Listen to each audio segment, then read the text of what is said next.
what is wellness? What is this thing? And it's exactly what you described. It's an active verb. Every choice you make, what you feed your mind, but what you feed your body and your soul, eventually lead to a state of wellness. And it might be balanced very different for you because your goals are different than mine, or my situation might be different than yours. But it doesn't mean that we cannot make conscious decisions every single day to try to get closer to that state of balance. We believe that you are strong by design, and you were made in God's image to have a strong body, mind, and spirit. You're listening to the #1 strength and health authority podcast in the world. So let's get ready to unlock your potential and transform your life in today's episode. Hello and welcome to another episode of the Strong by Design podcast show. Hosting today, Coach Chris Wilson. So happy to have you. Thank you for joining the show. If you're a first-time listener, welcome. Great to have you. We have so much on our podcast. It's in its 5th season, 5th year, and we have just hundreds of great past episodes for you to go back and listen to and enjoy. There's something there for everybody, I promise you. If you're trying to get stronger in any area of your life, health, fitness, wellness, leadership, faith, you name it, we have talked about it at length, and there's probably multiple episodes about that particular topic. So please go back. I mean, parenting, I can go on and on. There's so much that we've talked about. If you're a return listener, then you know that you're in store for a great conversation today, and we just thank you so much. Every week we release an episode with a different guest, or sometimes just an in-house conversation among the hosts of the show, or even solo episodes where we just grab a topic and run with it for a little while. And we just like testing new things out, trying some new things that we've done this year in 2022. And once you know it, we've seen our most growth as a podcast just this year, with just more downloads than ever and more listenership. So thank you so much for coming back. Again, I'm very excited about the topic today because this is one for me. I'm going to have a lot of natural questions for our guest today. A lot of just as we go through this material, there's just going to be certain things that I want to know from her, myself, which will then in turn help you out, which is always great because this podcast can do a lot of things. It can inspire, it can educate, right? It can get people just fired up for exercise in their life, or taking control of their nutrition, of maybe having a stronger walk with God, or faith-based episodes that we've had. We've had coaching and leadership conversations, so a little bit of everything, as I've said. And so let's get into it. Now, you got to help me with the pronunciation of your name. I failed to. Usually I go over this before I punch record, but you know what? You got me. So let me give it a try on my own, and then you can correct me. Is it Jovanka?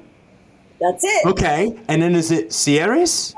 That's it. Oh, okay. So I know you're from Puerto Rico originally, so I did take 4 years of Spanish in high school.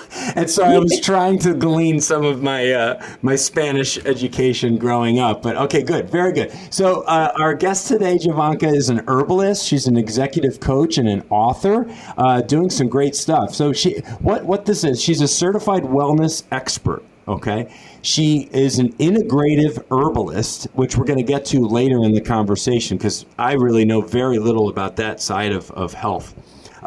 She's a nutrition educator, as I've said, a wellness coach and author, and she speaks, she does lectures and workshops in both Spanish and English, which already makes her pretty awesome.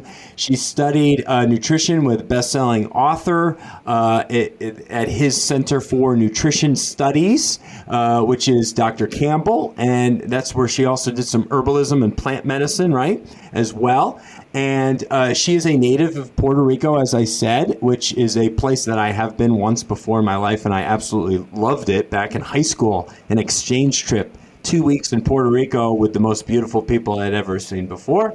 And she currently lives in L.A., And so welcome to the show, Jovanka. Great to have you.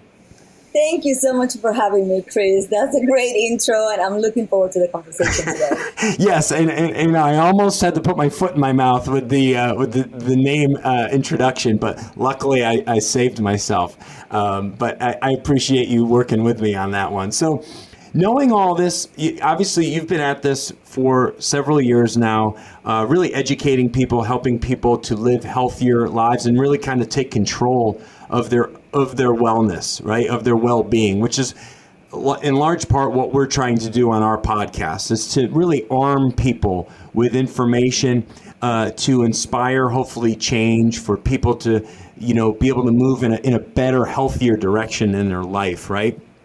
So the topic, though, of today really is central to the nutrition industry as a whole, the topic of sugar. Right?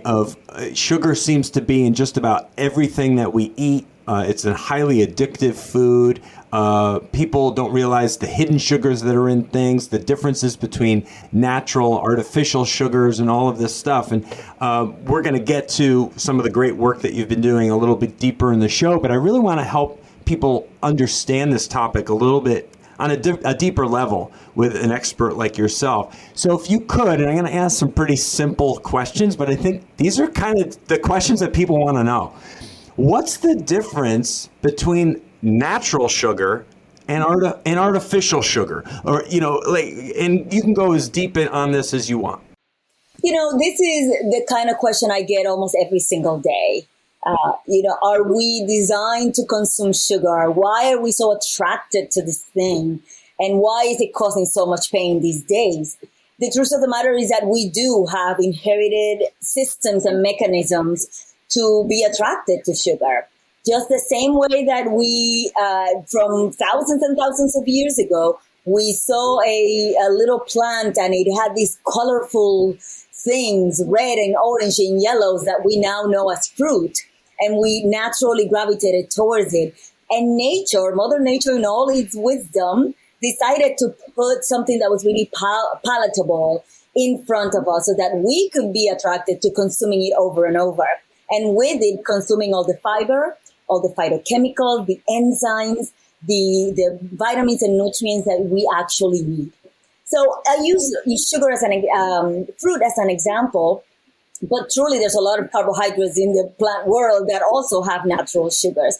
And those are designed to help us stay healthy, but also designed to not be detrimental. So everything that has a good thing may have a bad thing, or there's always a yin to a yang. And nature will have a way to say, this is really good for you. And this stuff that is not so good for you is going to be a relatively small amount. Now, fast forward to, the beginning of the 20th century, when we started to decide that it was okay to produce foods from a lab or add things to our foods to make them easier and faster and long shelf life and whatnot. And now we have a situation where these added sugars, these things that we add to the products, either as preservative or to increase their palatability, are causing us to become really, really ill. It suppresses our immunity. We can talk about that a little bit more in more detail. It actually kills the mechanism that allows us to kill bad cells and rejuvenate good cells. And if you do that from the time you're a teenager all the way up to your 40s and 50s, that's the reason why we're struggling with all of these preventable conditions. Yes, right. And you're seeing things obviously like cancers and diabetes and all of these diseases that are really predicated on sugar in large part, because the little that I do know, I'm no expert in this area, but I have had on experts. I had on an internist. If you go back episodes 219 and 220, and an internal medicine doctor who's unbelievable, Dr. Boz, is a 2-part episode. And we talked about, obviously, sugar's impact on cancer and cancer growth, cancer activity. And she is a huge proponent of the keto diet to help, obviously, kill cancer and fight cancer. Is that something that you've had a little bit of, you've spent any time researching or diving into? I mean, absolutely. Absolutely. I mean, preventable conditions, what we know today as the diseases of the wealthy nations. So things like cancer, heart disease, diabetes, even Alzheimer's, which in many ways today is considered type 3 diabetes. Because, and remember a few minutes ago, I talked about the inability of cells to actually kill themselves when they're not well. This process is called apoptosis. And it's a naturally occurring mechanism where when a cell is actually growing out of control or is not well, it destroys itself. But when it's already too old, it destroys itself, allowing newer cells to rejuvenate, right, and propagate. In the case of cancer, it's essentially a process where that apoptosis is not working functionally well. But in Alzheimer's, it's even more, specific because it starts when we're in our 30s with this process where your body says, I have this thing that doesn't belong in my body, but I don't know how to kill it. I don't know how to get rid of it. This is part of the reason why I'm so passionate about herbs, is because herbs have the ability to help us when we're not well in that particular respect. And so eventually you do that in your 30s and in your 40s and in your 50s. And when you turn 60, you have too many of these cells propagating and multiplying in a way that they're not meant to be multiplying. Right. Yeah, and that's obviously a very scary thing. I mean, ultimately, everyone wants to live longer and live better, and try to avoid disease as much as possible. And that really does come down to the choices and decisions that we're making every single day. Thus, the name of our show, Strong by Design.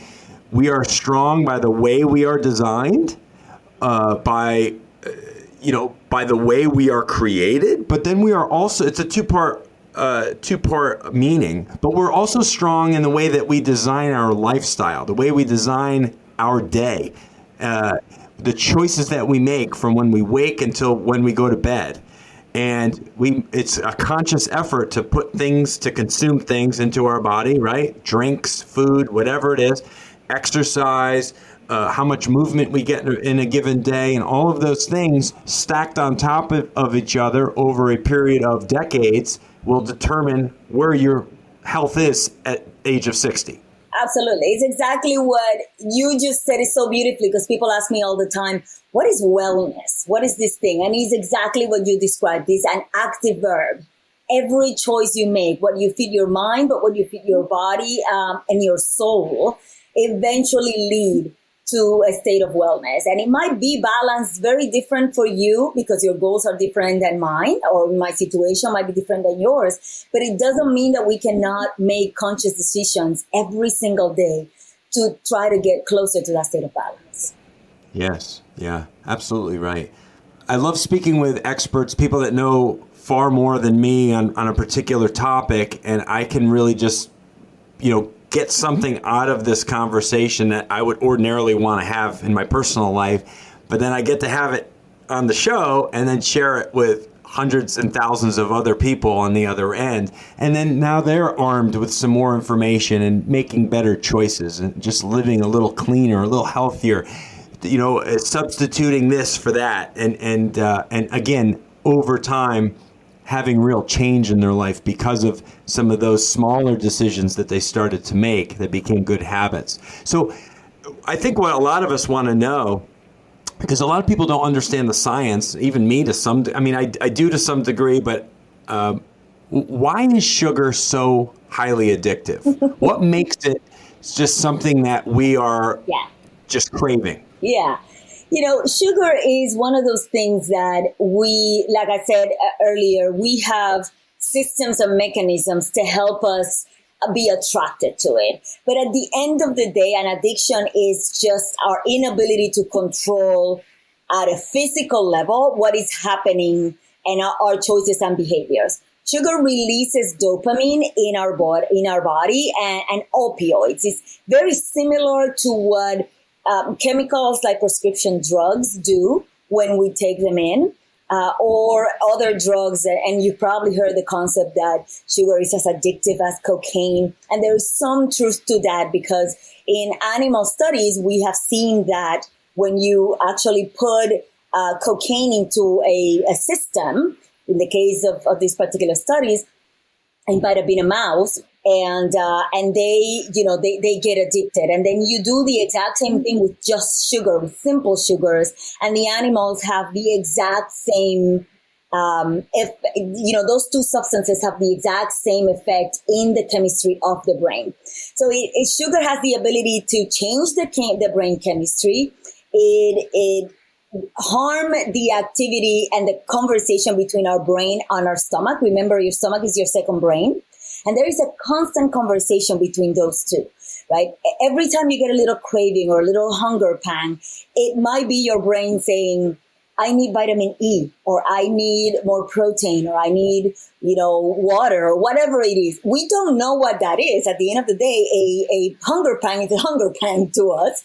But if we slowly start recognizing that this conversation is happening, we can easily start working on reversing some of the sugar addiction. So to finish the thought, once that conversation between brain and stomach gets disrupted by a substance like sugar, your brain starts to send continuous signals, like when you are addicted to something. I need more, I need more. And you, in turn, not understanding what's happening, will go back to your kitchen and have a piece of bread, or might have some ice cream, or whatever else you will have. And your brain will feel satisfied by that dopamine reaction, that happy hormone thing that makes you feel, nice and content for about 15, 20 minutes. And then once that you have that blood sugar crash, you're having two issues. You're having the blood sugar crash, and you're having the mechanism of the brain saying, no, give me more. I didn't get the nutrients that I need. And I'm also like a little bit hooked up on this thing that's going to give me an instant gratification. And we do that over and over and over, pound after pound after pound. We're going to be in trouble. Yeah, without question. And obviously we've seen, we're in an all-time high, at least in the U.S., right, with obesity being such an issue here, the land of abundance, right, where, and it's obviously it's another issue. Like, yes, there are still people going hungry in our country, but overall, I'm obviously generalizing here, that most of us have far more than we could possibly need or want.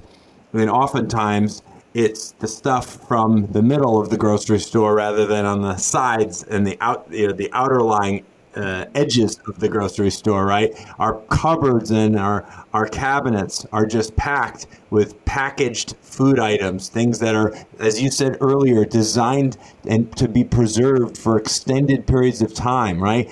How can a food item be good for you? Obviously, there's canned items, which you can have healthy foods in cans or frozen, of course. I'm talking dry goods, dry stuff. Typically, a lot of that can just sit on a shelf for weeks and months at a time and not go bad. It's like, what's keeping it, what's keeping it edible, right? What's keeping it from going bad on you, right? It's got a lot of extra stuff in it, and oftentimes sugar is one of those key ingredients.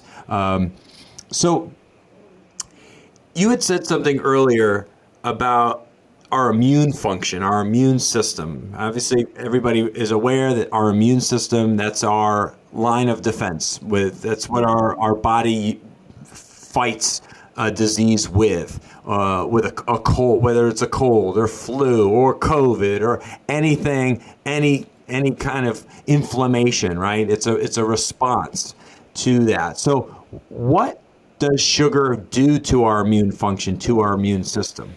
Yeah, so that's a great question. And I guess it has like a two-pronged answer. The first one is what you just mentioned, right? Inflammation, that's critical. Sugar, especially simple sugars, will cause an acidic environment in the body where your body, we talk about the pH balance of the body a lot in herbalism. That whole concept that we measure the majority of the fluids in our body, knowing that water is the majority of it. So we're roughly slightly alkaline or acidic. Now I can't remember. I think the average body... I think it's slightly above into alkaline, 7 point whatever, yeah. But a lot of the stuff that we feed ourselves, like caffeine and sugars and processed foods and excessive amounts of salt and too much animal flesh, not enough live foods, will cause that excessive acidic environment. And in that acidic environment, it's very easy for inflammation to continue to distribute itself around the body, for viruses and bacteria to continue to propagate. Your body has an inability to fight off diseases.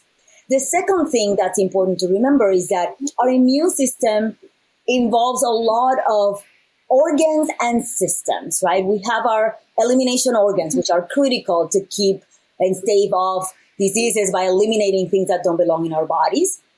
But also we have our urinary system, we have our endocrine system, we have a respiratory system. All of those work together very well to get rid of pathogens that don't belong in our bodies. When you have too much sugar, your brain and your body may not know the difference between, oh, this is just a virus or a bacteria or something that's just there that I cannot eliminate. I don't have the capacity any longer to eliminate it. And eventually it leads to a lower immune response. And by that, I mean, every single day, your body will just try to get above the thing that's going to cause harm.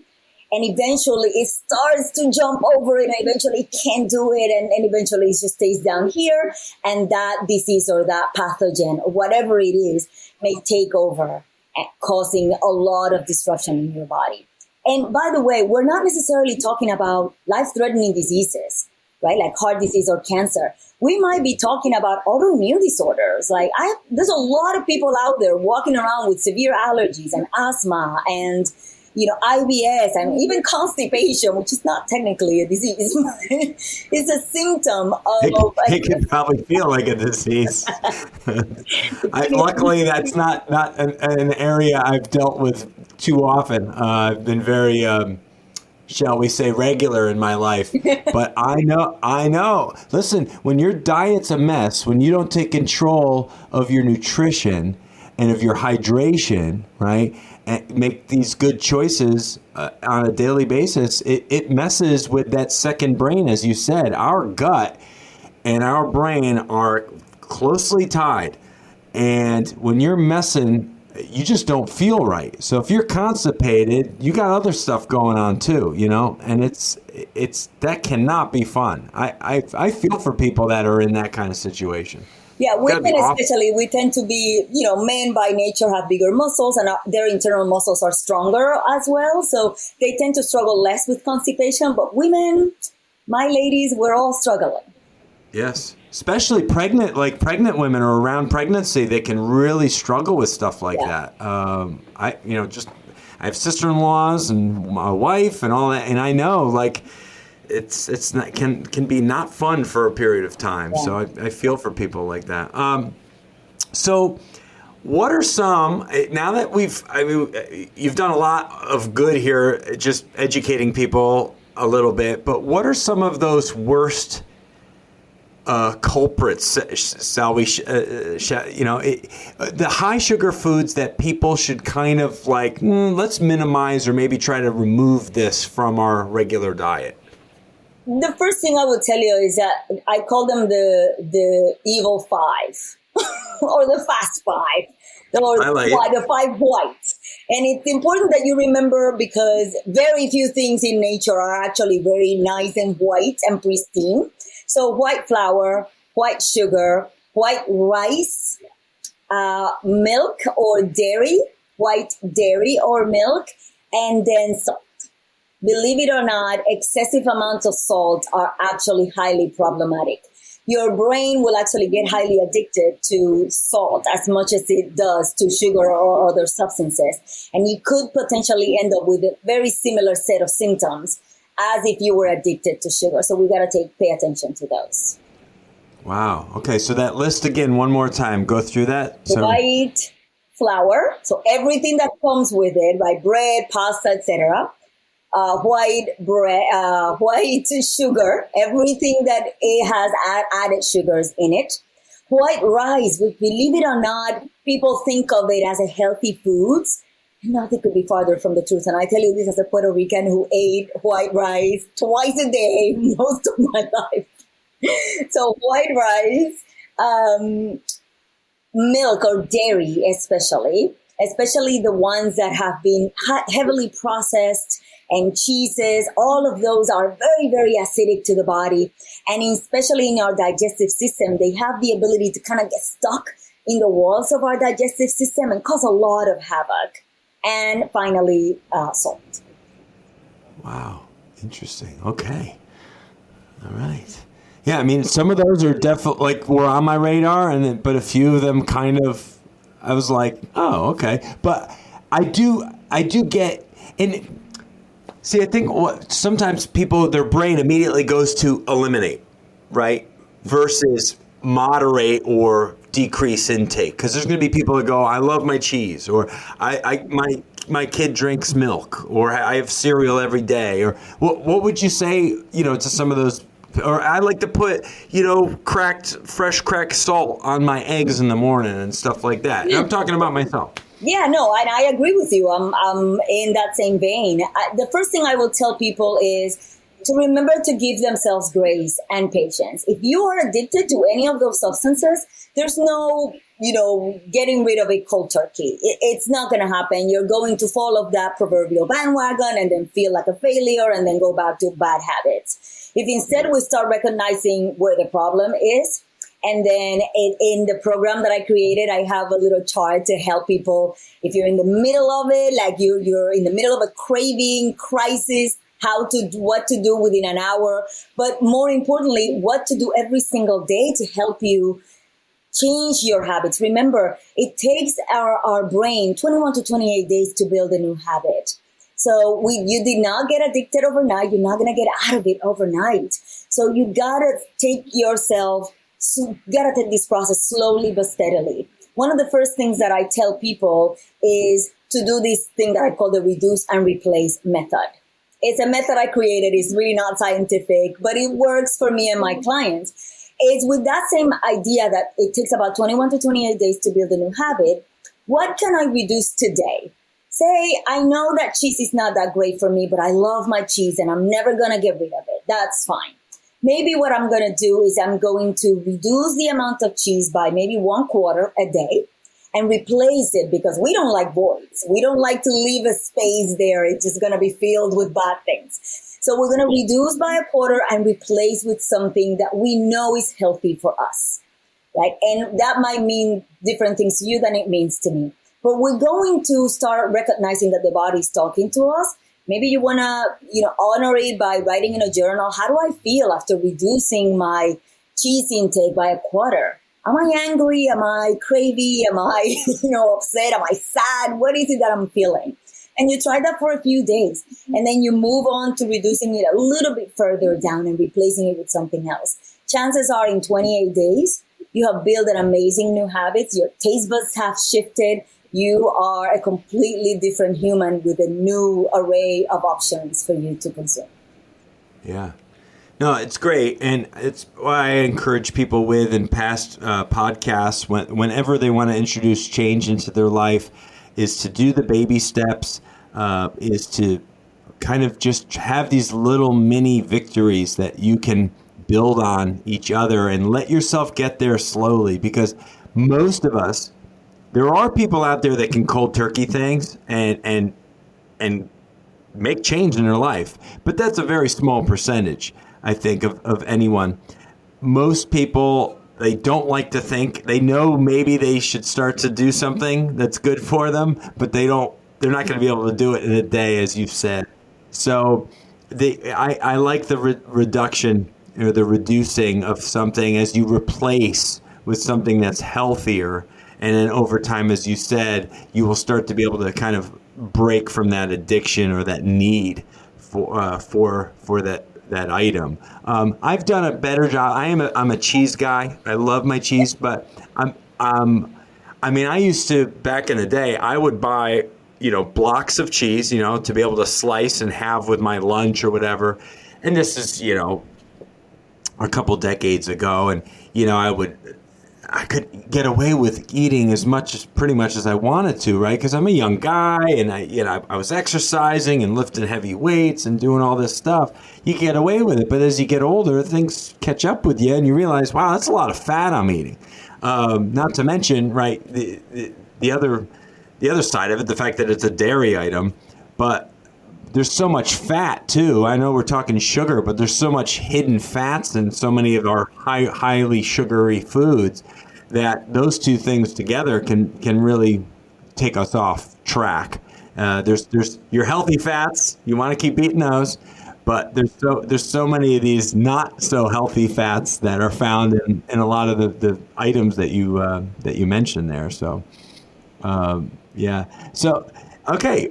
So this is good. So maybe there's something on that list of the Fast Five or Fast and Furious Five or the worst five or whatever you want to name them that somebody knows right off the bat. Yes, I need to reduce that a little bit in my life. No question about it. And oftentimes I want to make one quick point. There's a lot of people out there that confuse hunger with thirst.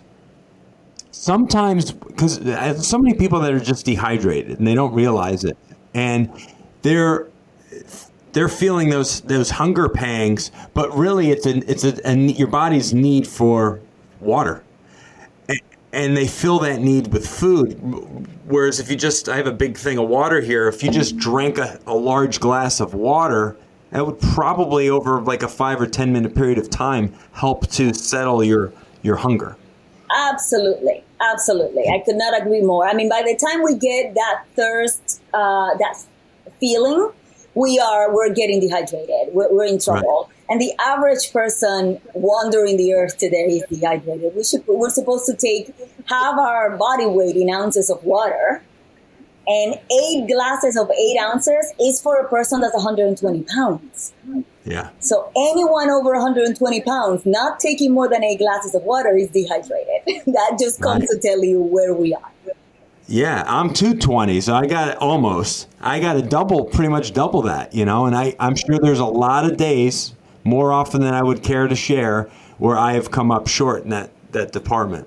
But there's quick ways to get around that is, start every day with a glass of water, drink water with every single meal, every 1 or 2 hours, get up from your desk or whatever and go take a quick sip of water somewhere, go for a walk and drink some water. I mean, keep water with you wherever you go kind of thing. Use your water. If you're the kind that can't drink something unless it has some flavor, add some lemon or some strawberries or some herbs or something to make it nice and tasty.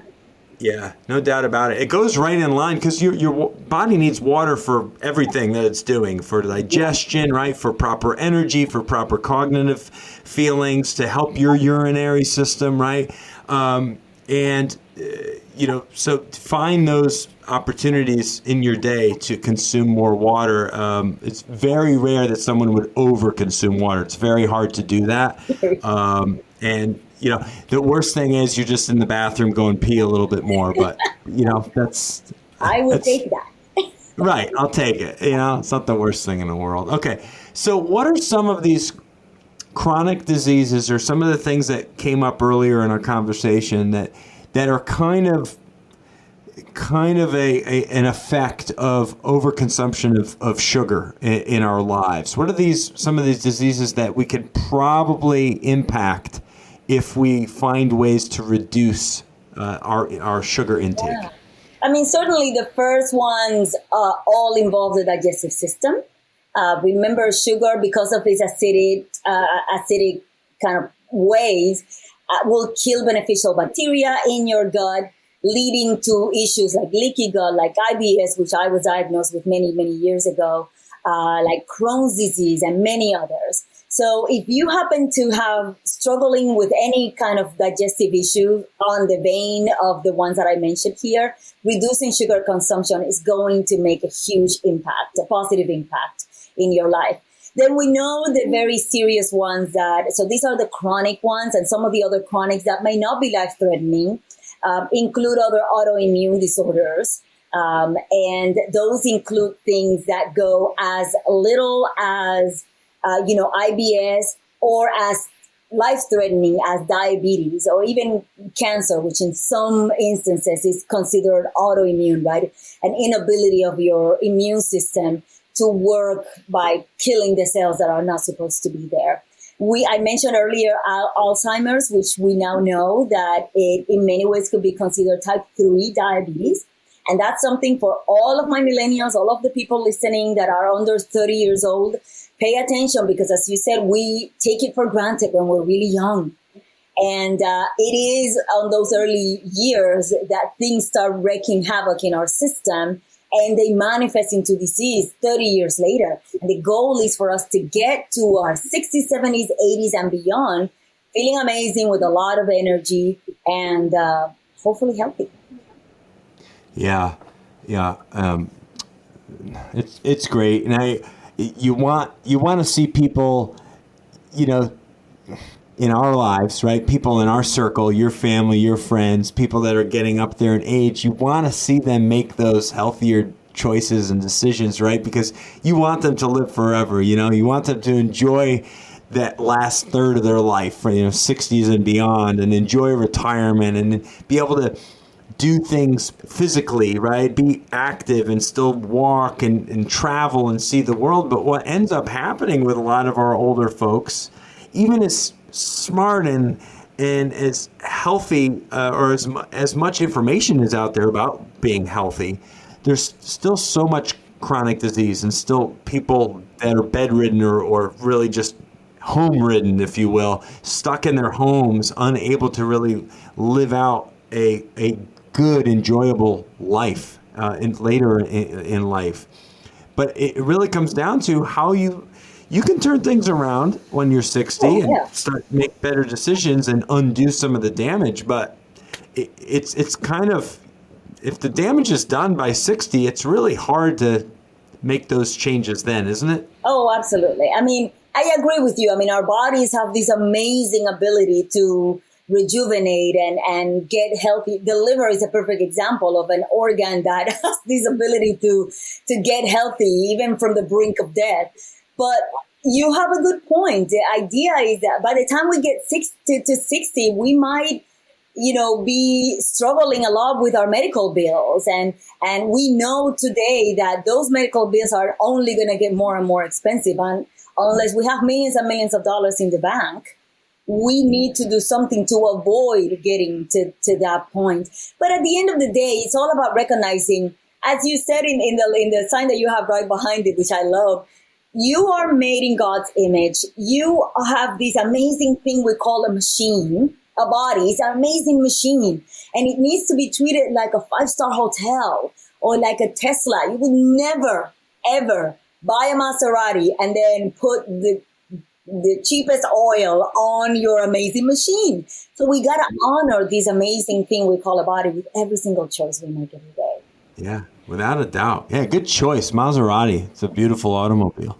Love it. That's right. You're going to put the best stuff that you can buy on there. You're going to put the best tires on that car. Because when you sit in that car and take it for a drive, you want to see what it can do. You want it to perform at its best. You don't want to seize the engine or give it the cheap gas or the cheap oil or the worst, performing tires. You invest in yourself. And there's so much that we can do in our own lives to really take control and dictate how we're going to feel and function later in life. We don't have to leave it to the medical experts to give us the right pill to take. Right. Sometimes the best answer is to just never have to get to the point where you need to take that pill. Right. And that's kind of where I've been at. Now, some of us aren't that fortunate, and there's conditions that we have where we need, medicine to interact and help us. And God bless the people that have created these drugs out there to help people and feel better and fight pain and do all this. But there's so much that we can do ourselves as well. And maybe it's even a joint effort there. So tell me a little bit more about what you're doing when it comes to the herbal side of things and using plants really as our medicine. Just anywhere you want to go with that, because it's kind of a wide open thing, but I know it's really interesting to you and you're a bit of an expert there. So. Mm-hmm. Yeah, I love my plants. I love botanicals. I'm trained as an herbalist. The reality of the matter is that every culture around the world has used plants to help us achieve, whether it is physical healing or emotional healing.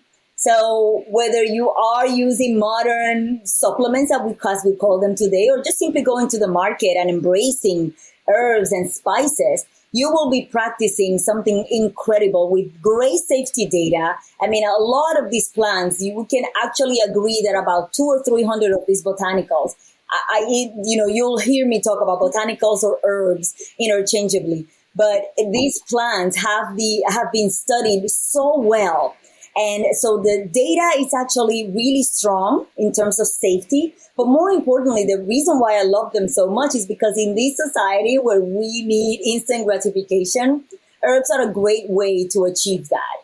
You can take a tea, or you can take a substance in powder form or in pill form. And within a matter of hours, in some cases, sometimes just a few days, you start feeling amazing. And then it's a lot easier for you to make more drastic changes and get to that level of achieving wellness. I love my plants. When it comes to sugar, there's a lot of them out there that are going to be helpful for you. I can start mentioning a handful of them if you want me to.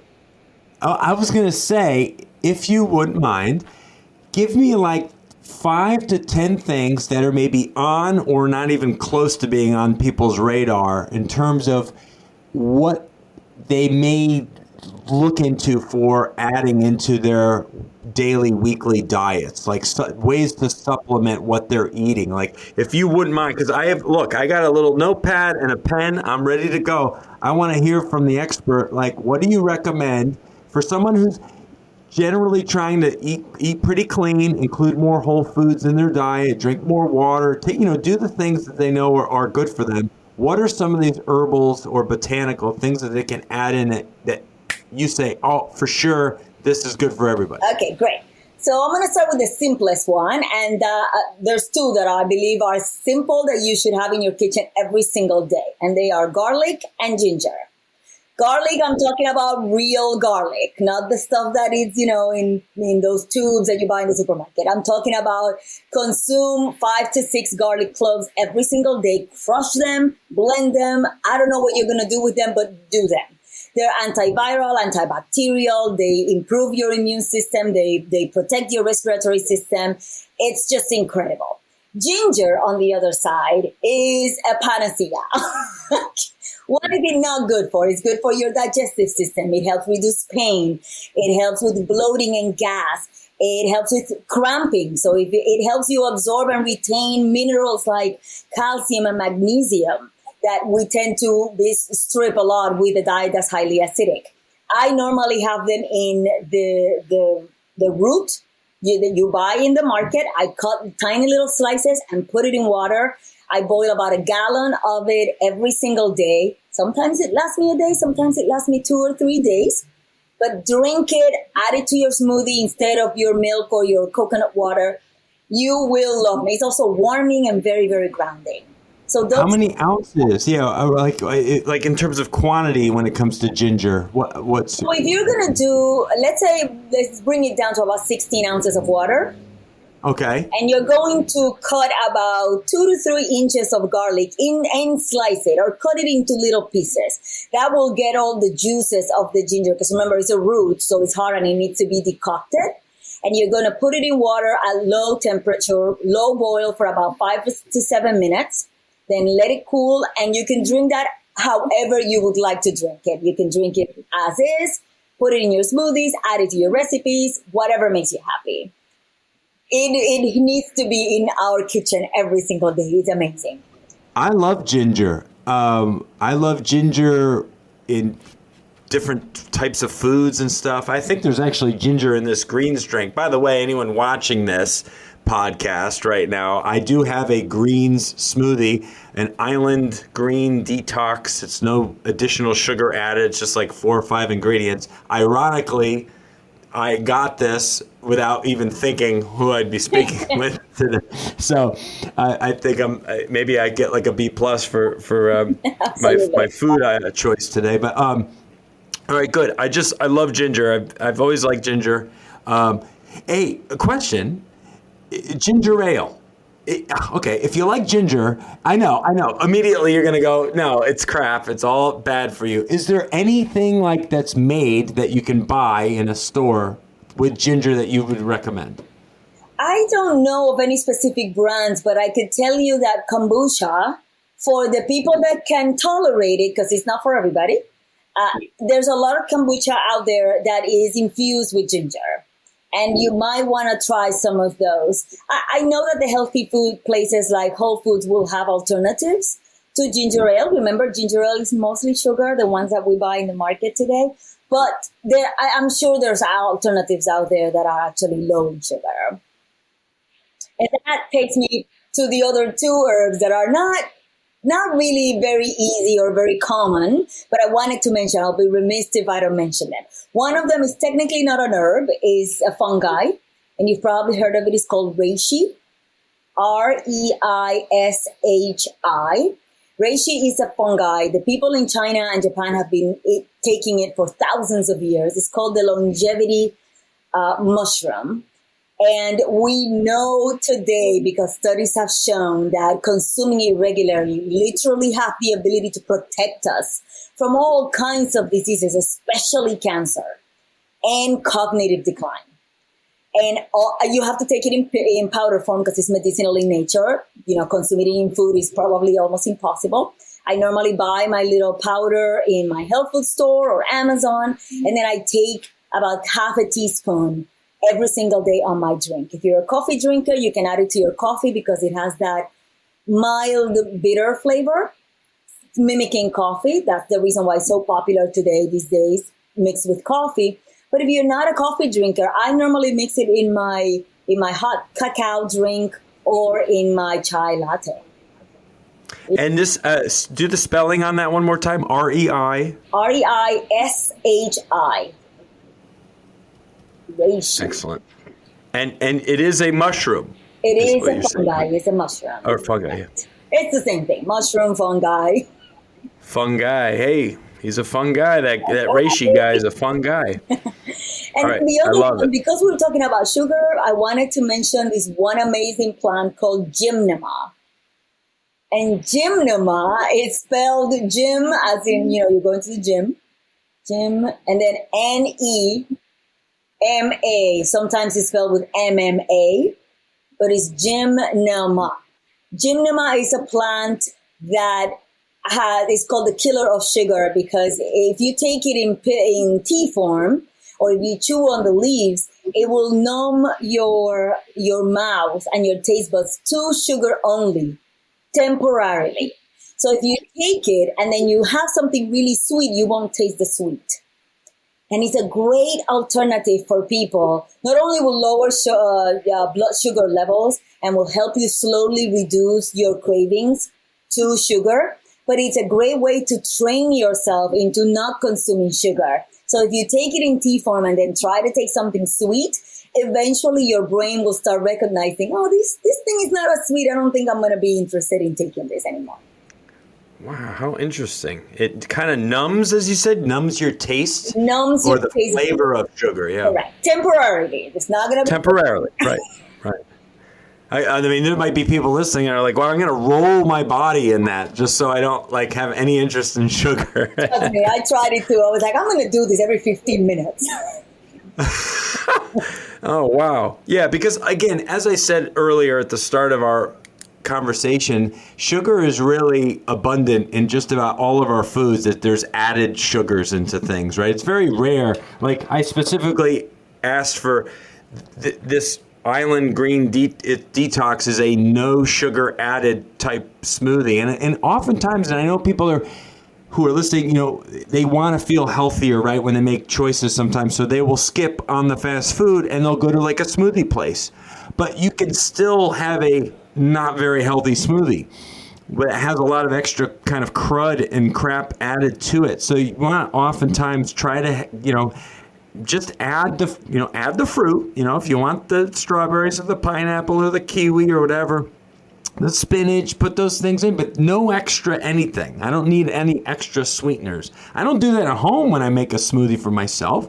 I, do like maybe a frozen banana with some berries of some kind with some spinach and maybe like almond milk or some type, something like that, and some scoops of maybe a plant-based protein or whey protein or whatever, and blend it up. I don't need extra sugar added in it. Very true. So true. And it's also a great reminder that there's power in simplicity. today, this day and age, we see all these supplements that, they get more and more complicated, and it doesn't have to be. I mean, we've survived and thrived with just foods that we grab from a tree for thousands of years. We can get back to that. Yes, absolutely right. You're right. Getting back to that as much as we can, where you're eating, like you said, like the live foods, as often as we can, to eat the kind of more colorful stuff that will go bad quickly is usually a good sign of a healthier food item, right? Yeah. So do your best to spend more time in the produce section of stores, explore and try some different local markets and things where things are that are farmed locally is always a good option. There are lots of good choices out there for people. I think we just all kind of get into the rhythm of life where we do the shopping at the same place, the same way, the same direction. It's like, hey, when you get in the store, instead of going right, go left. Try different, try going left, So true. Yeah, fill your cart up with green stuff and colorful stuff first, and then see what room you have left over. And also try something you go to the produce section, and inevitably you're going to see one or two things you've never tried. Yes. Period. Have it in small amounts. If you don't like it, that's okay. Toss it out and then try something else tomorrow. Yeah, absolutely. I mean, when I was young, growing up, I never had an avocado before in my life growing up, ever. I grew up in Connecticut. And they just, I'm sure they existed. I'm sure they were at the store, but my mom never bought one. And so I never saw one or ate one. I didn't even know what the thing was. And then once at a party, I saw guacamole and I said, what is that? And then wouldn't you know it, all these years later, guacamole is one of my favorite things in the whole world to eat. My wife and I love tableside guacamole at a nice restaurant. And so it all depends on just exploring and trying new things. And but hey, tell us a little bit, if you would, about your Get Off Sugar program here before we give people some of your social channels and stuff. Yeah, absolutely. What's like a good overview of what you've created? Yeah, so the Get Off Sugar program is this program I created because I had so many clients telling me I don't know how to reduce my sugar cravings. Yes, reducing certain habits and taking some of the teas are actually great, but what else? What am I going to do? Emotionally, in terms of mindfulness techniques instead of lifestyle choices that will help me build a new habit away from sugar craving and into a healthier option. So I created this program not only to teach people why sugar is problematic, but more importantly, how to slowly get away from it without jeopardizing the beautiful things that you just mentioned, right? Like we still want to have amazing fruit because they're really great for us. We still want to have potatoes every so often and some brown rice every so often. We're never going to move away from those, but we have to find a way to live with them and commune with them. And of course, there's a lot of herbs, a lot of blends of herbs that you can consume, not just the gymnema, but others as well, that you can buy in your supermarket. With less than $50, you can buy enough for your entire family and learn how to make these blends, get more water into you, and reduce your sugar cravings with the particular product. It's a very easy program to consume. You can go through it in a matter of just a couple of hours and then take your time implementing. Love it. Fantastic. And what are some of the best places for people to connect with you and see you? I know I spent some time looking at some of your YouTube content. I know you're on Instagram. What are some of those platforms? Yeah, so you can probably find me if you type in my name, Jovanka. Jovanka is an Eastern European name, and I might be the only brown Jovanka in the world. I love it. You type in Jovanka and my last name, which I know is complicated, Ciares. You'll probably find me. And if you also type Reclaiming Wellness, which is my platform and my latest book, it's impossible for you not to find me everywhere on social media, with the exclusion of TikTok, which I'm still trying to figure it out. Yes. Yeah. We're all of us of a certain age. I'm 46. I would not say I'm a TikToker at this stage, but I'm learning. I'm learning from the younger folks what we need to start doing there. To grow that side. So her spelling again, Jovanka Ciares, is Jovanka. Her first name, Ciares, Ciares. And if you just look that up on those different platforms, I'm sure you'll locate her. She has some great video content that I saw on YouTube, doing regular uploads there, as well as on Instagram. And you did a TED Talk some years back. I did a TED Talk in 2012. Yeah. Awesome. So fantastic. I love it.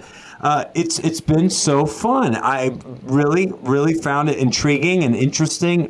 Genuinely, I love learning about this stuff and sharing this with our listeners. So thank you so much for making time for the show today. Thank you so much for having me. This was a lot of fun as well. It was a lot of fun. We keep it fun here on Strong by Design. Thank you, listeners, so much for joining us again for another fantastic episode. Please check the description area for all the links and ways to connect with Jovanka, and you'll be able to continue to follow her and see what she's doing in the world. We'll be back next week, as always, with another episode here on the Strong by Design podcast. I thank you so much. Please hit that 5 stars. Give us a review. We would love it. And share this episode with someone who could benefit from all of the great information today. God bless you. Thank you so much for listening to the Strong by Design podcast. If you found value in today's episode, please subscribe so that more people can find out about our show. Plus, you don't want to miss any future episodes with the amazing guests and topics we have lined up for you.